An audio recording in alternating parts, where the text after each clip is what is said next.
Hi, I will be discussing our to be discussion. When it comes to motor behavior, the three different aspects of it includes motor control, motor learning, and motor development. Our discussion question pretty much told us to determine which one we believed was the most important of the three. Um, just to go over a few of the definitions from the book, motor behavior is the human movement science response to internal and external environmental stimuli, while motor control focuses on the posture and movements within the involved structures and mechanisms used by the central nervous system to assimilate and integrate sensory information within previous experience. Motor learning is the utilization of these processes through practice and experience, leading to a relatively permanent change in one's capacity to produce skilled movements. And motor development is the change in motor behavior over time throughout one's lifespan. Initially, I believed that motor learning was the more important of the three, but as I studied them more, I began to lean more towards the thought of motor control being the most important of the three. Motor learning seemed to be the most important at first because, from the sound of the definition, it seemed as if it would be. Considering how it mentions relatively permanent change to produce the skilled movements, it would make it seem as if it would be the most important. But after looking into it, I have decided that it is not.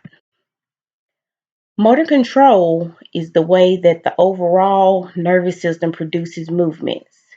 While motor learning may seem more complex, it is actually one of the most simplest aspects of motor behavior. It is rather simple to learn, but obtaining the control is more complex. Motor control is what brings everything together when it comes to motor behavior.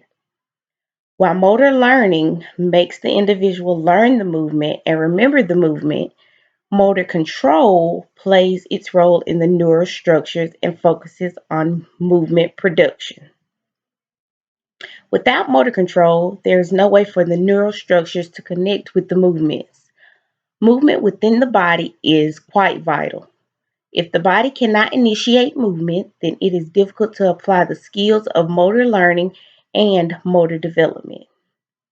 According to Clark et al., motor control is vital in the four areas within the body. These areas include sensory information, proprioception, muscle synergies, and sensory motor integration. No matter how the body is moving, it has to involve neural structures to communicate throughout the body in order to produce those movements.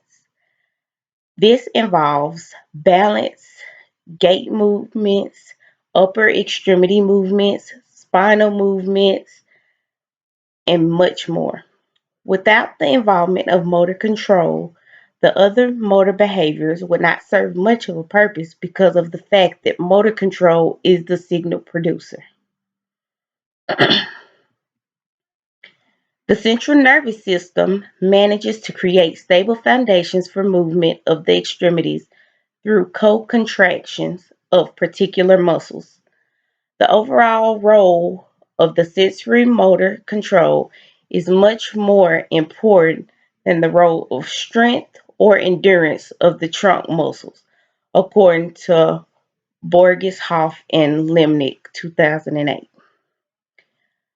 While all of the motor behaviors play a major role within the body, and they all seem to need one another for the most ideal functioning of the body, motor control seems to be the most important aspect, in my opinion.